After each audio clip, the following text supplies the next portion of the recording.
برکاتہ۔ معزز سامعین و ناظرین، امام مسلم نیشاپوری نے اپنی کتاب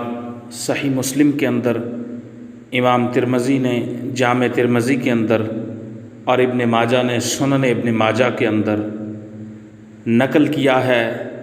کہ حضرت ابو ذر غفاری رضی اللہ تعالی عنہ روایت کرتے ہیں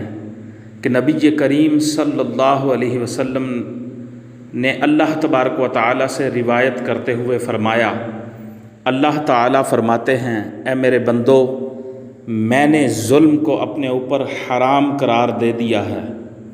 اور اسے تمہارے درمیان بھی حرام قرار دیا ہے، لہٰذا تم آپس میں ظلم نہ کیا کرو۔ اے میرے بندو، تم سب کے سب گمراہ ہو مگر جسے میں ہدایت دوں،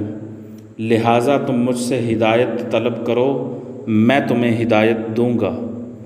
اے میرے بندو، تم سب کے سب بھوکے ہو مگر جسے میں کھانا کھلاؤں، لہٰذا تم مجھ سے کھانا طلب کرو، میں تمہیں کھانا کھلاؤں گا۔ اے میرے بندو، تم سب کے سب ننگے ہو مگر جسے میں کپڑے پہناؤں، لہٰذا تم مجھ سے کپڑے طلب کرو، میں تمہیں کپڑے پہناؤں گا۔ اے میرے بندو، تم دن رات گناہ کرتے رہتے ہو اور میں سب گناہ معاف کر دیتا ہوں، لہٰذا تم مجھ سے اپنے گناہوں کی مغفرت طلب کرو تو میں تمہاری مغفرت کروں گا۔ اے میرے بندو، تم ہرگز میرے نقصان تک رسائی نہیں رکھتے ہو کہ مجھے کسی قسم کا نقصان پہنچا سکو، اور نہ ہی تم میرے نفع تک رسائی رکھتے ہو کہ مجھے کسی قسم کا نفع پہنچا سکو۔ اے میرے بندو، اگر تمہارے اگلے اور پچھلے انسان اور جن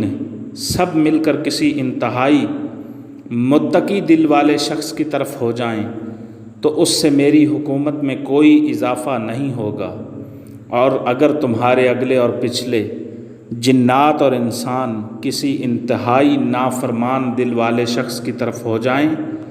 تو اس سے بھی میری حکومت میں کوئی کمی نہیں آئے گی۔ اے میرے بندو، اگر تمہارے اگلے اور پچھلے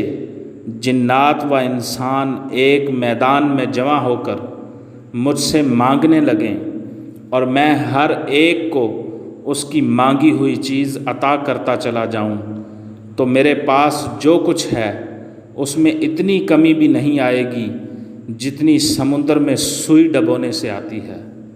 اے میرے بندو، یہ تمہارے اعمال ہی ہیں جنہیں میں محفوظ کر کے رکھتا ہوں، پھر تمہیں ان کا پورا پورا بدلہ دیتا ہوں، لہٰذا جسے کوئی خیر ملے تو وہ اللہ کی حمد بیان کرے، اور جسے اس کے علاوہ کچھ اور پہنچے تو وہ اپنے علاوہ کسی دوسرے کو قصوروار نہ ٹھہرائے۔ والسلام علیکم ورحمۃ اللہ وبرکاتہ۔